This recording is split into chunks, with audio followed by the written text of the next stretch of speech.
السلام علیکم۔ یہ ذیشان اجاز صاحب ہیں اور میرے اندازے کے مطابق یہ شیخ اجاز کے بیٹے ہیں،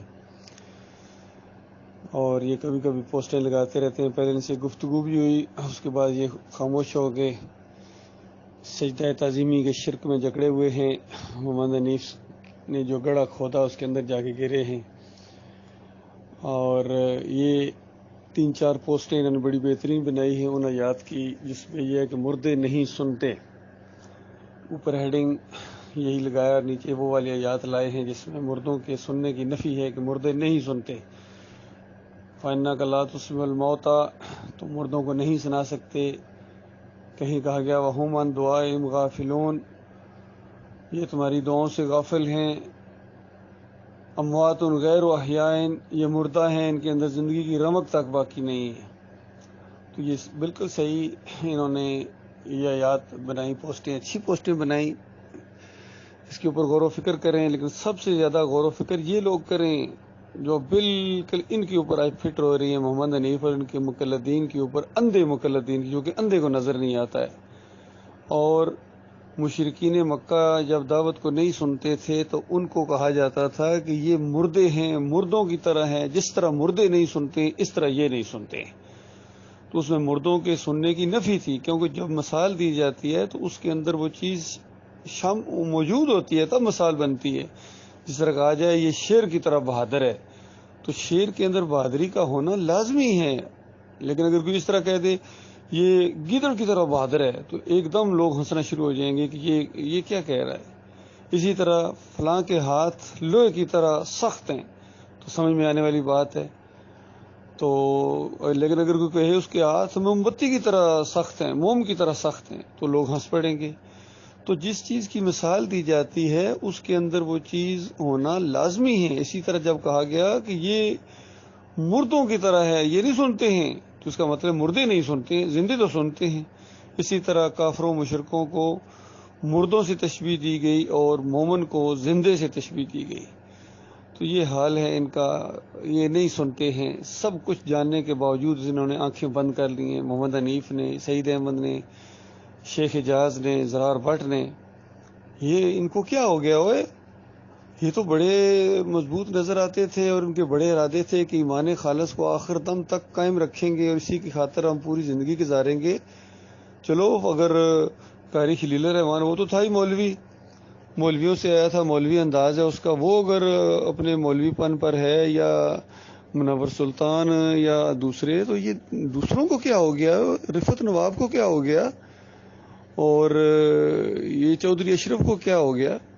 یہ کیوں نہیں ایمان خالص کی طرف دوبارہ آتے ہیں، یا یہ اٹے ہی کیوں ہیں؟ وہ اتنی بڑی بڑی باتیں ان کے سامنے آئیں، پھر بھی ان کے دماغ اسی کی طرف جا رہے ہیں، کفر شرک کی طرف، پھر چلے گئے، پھر کافر ہو گئے۔ تو ایسوں کے بارے میں کہا گیا کہ ان کو جب قیامت کے دن کے چہرے کالے ہوں گے، منہ ان کے کالے ہوں گے، اور کہا جائے گا بے ایمانو، ایمان کے بعد پھر کافر ہو گئے تھے، اب چکھو عذاب کے مزے۔ تو یہ ایمان کی بات بالکل واضح طور پر کھل چکی تھی، اور بالکل ان سب کا ایک قسم کا یہی موقف تھا کہ یہی حق دعوت ہے، یہی توحید کی دعوت ہے جو اس دور کے اندر ڈاکٹر مسعود الدین عثمانی رحمۃ اللہ علیہ نے جو دعوت اٹھائی ہے، یہ بالکل حق ہے، اور ہم اس کو انشاءاللہ آگے لے کے چلیں گے، اور رنگ جہاں بدلے گا۔ تو انہوں نے کیا رنگ جہاں بدلنا، یہ خود تبدیل ہو گئے، ان کے اوپر کفر و شرک کا رنگ چڑھ گیا، حالانکہ سب سے بہتر جو رنگ ہے وہ اللہ کا رنگ ہے۔ مالک فرماتا ہو اللہ کا رنگ اختیار کرو، اللہ والے بنو، اللہ والے بنو، اللہ کو اپنا داتا مانو، دستگیر مانو، مشکل کشا مانو، حاجت روا مانو، اور واسطے وسیلے کے بغیر اس کو پکارو، اور یقین رکھو کہ دعاؤں کو سننے والا ہے، بھروسے توکل کے لائق ہے، اور اسی طرح سجدے کے بھی وہ لائق ہے۔ ہر دور میں جتنے انبیاء گزرے ہیں یا نیک لوگ گزرے ہیں، انہوں نے اللہ کو سجدے کیے ہیں، اور اللہ کے علاوہ کوئی اگر کسی کو سجدے کرتا تھا تو ناراض ہوتے تھے، ان کو کافر مشرک سمجھتے تھے، منع کرتے تھے ان کو۔ تو وہ خود کیسے کسی نبی کو سجدہ کر سکتے ہیں، یا کوئی نبی اپنے آپ کو سجدہ کیسے کروا سکے؟ اتنی بات نہیں سمجھ میں آ رہی آپ کی، اور پھر الزام لگاتے ہیں محمد حنیف کی یہ اللہ نے کروایا۔ وہ کہتے ہیں اللہ نے کروایا، اللہ کا حکم تھا، اور اس کے بعد اللہ کی رضا اس میں شامل ہے. اور کہتے ہیں یعقوب علیہ السلام نے بھی کوئی اعتراض نہیں کیا. اور بے ایمانوں اعتراض کس چیز کا ہوتا؟ وہ سجدہ ہوا ہی اللہ کو تھا، تو یعقوب علیہ السلام کیا اعتراض کرتے؟ وہ تو خوشی سے خود سجدے میں گر گئے تھے اللہ کے سامنے، اور اس سارے خاندان نے اللہ کو سجدہ کیا تھا. تو اس طریقے سے انہوں نے الزام لگایا ہے، بہت بڑا الزام لگایا ہے. جس طرح کتاب التوحید کے اندر عبد الوہاب نجدی نے شرک کا الزام لگایا آدم علیہ السلام کے اوپر اور نبی علیہ السلام کے اوپر، اور اسی طرح تبلیغی نصاب کے اندر زکریا نے الزام لگایا آدم علیہ السلام کے اوپر اور نبی علیہ السلام کے اوپر واسطے وسیلے کے شرک کا. اور یہودیوں نے، عیسائیوں نے اپنے انبیاء کے اوپر یہ شرک کے الزام لگائے کہ ہمیں یہ بتا کے گئے تھے کہ ہم اللہ کے بیٹے ہیں. اور پھر اس امت نے نبی علیہ السلام کے اوپر الزام لگایا کہ نبی علیہ السلام نے بتایا کہ میں اللہ کی ذات کا ٹکڑا ہوں. یہ الزام مجدد الفسانی نے لگایا، سارے صوفیوں نے لگایا، اور اشرف علی تھانوی نے لگایا، اعلیٰ حضرت نے لگایا، اور ابو العلا نے لگایا. یہ سارے ایسی کشتی کے مسافر ہیں، انہوں نے کفر و شرک کو جواز بخشا بے ایمانوں نے. تو ٹھیک ہے، جہنم کیا کئی دن بن جائیں گے، اگر جو مر گئے وہ گئے، وہ تو جہنم میں جا چکے. کیونکہ نبی علیہ السلام نے فرمایا ممات یشرک باللہ شیئا دخل النار. اور باقی جو بچ گئے ہیں اگر توبہ نہ کی انہوں نے، تو یہ جو بھی مرتا جائے گا آگ میں، جو بھی مرتا جائے گا آگ میں. اور اس وقت کہا جائے گا چکھو مزے اب. توحید کی دعوت اٹھ چکی تھی، ایک ایک چیز بالکل واضح، قد تبین الرشد من الغی، ہدایت کو گمراہی سے علیحدہ کر دیا گیا تھا.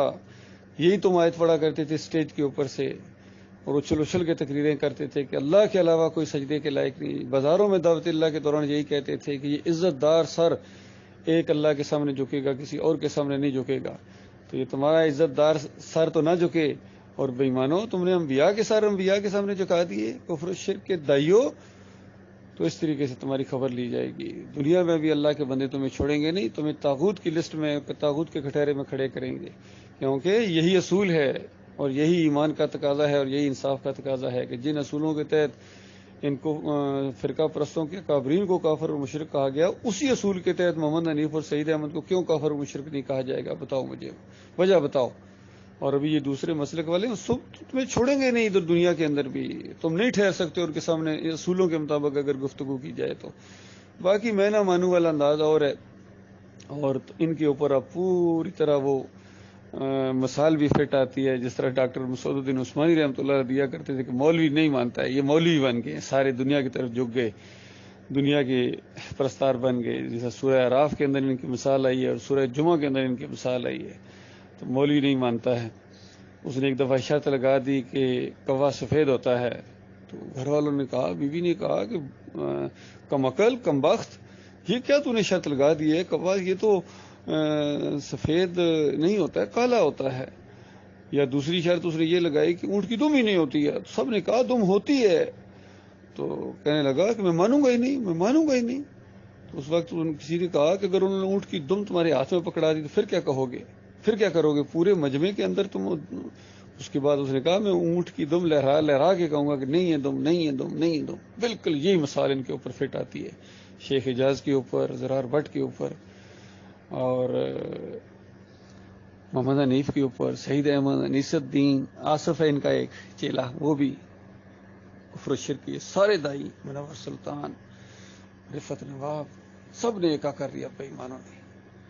اور ذیشان یہ راولپنڈی والا، مشتاق وہ علی سوجل والا، حالانکہ بڑے پرانے تھے، ان کو پتہ نہیں کیا ہو گیا ہے. بہرحال کوئی نہیں، اس کچرے کو اللہ نے، اس گند کو اللہ نے علیحدہ کیا ہے. مخلص مومن باقی بچے ہیں، اور انہوں نے اپنا نظم بھی قائم کر لیا. اور توحید کی دعوت اسی طریقے سے جاری ہے، اس سے زیادہ مضبوطی کے ساتھ الحمدللہ، اس سے زیادہ جوش و خروش کے ساتھ یہ توحید کی دعوت جاری ہے. کفر پہ طاغوت جاری ہے، رد شرک جاری ہے، اور کفر و شرک کے دائیوں سے جنگ چھیڑی ہے ہم نے، اور بالکل اس کو قائم رکھا جائے گا. کوئی طاقت اس کو روک نہیں سکتی ہے. یا تو یہ دین غلبہ پکڑے گا یا ہماری جان جائے گی. بس اللہ ہمارا محافظ ہے، اللہ ہمارا حامی ناصر ہے.